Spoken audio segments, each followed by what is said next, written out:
ګرانو نازنینو دوستانو د وایګل کوشني ته ستړي مشئ. په دې هیله چې تاسې ګلالي دوستان مې هر یو روغ او خوښ واوسي. تاسې څه هڅ وهئ؟ په دې اونۍ کې به مې درته څه انتخاب کړي وي؟ دا به کیسه وي که ترانه به وي؟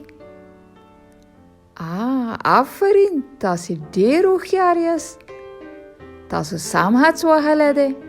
په دې اونۍ کې مې درته ترانه انتخاب کړي او دا ترانه ده د ځالې په اړه. وای ځاله ځای وي د آرام، ټول وردرومي هر ماښام. چې بې ځالې وي ځورېږي، سرګردانه به ګرځېږي. زموږ ځاله زموږ کور دی چې مسکن د پلار او مور دی. دلته ښځې که نران دي که زلمي یا ماشومان دي.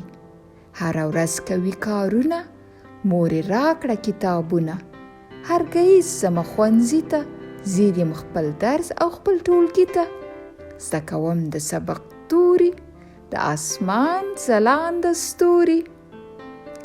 کوشنیو ګلالیو دوستانو، دا وه ستاسې دپاره انتخاب شوې ترانه.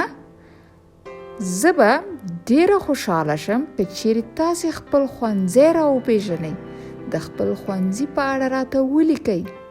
زه به ستاسو د لیکنو په تمه یم او تر بلې اونۍ مو په خدای سپارم. په مخه مو ښه شه.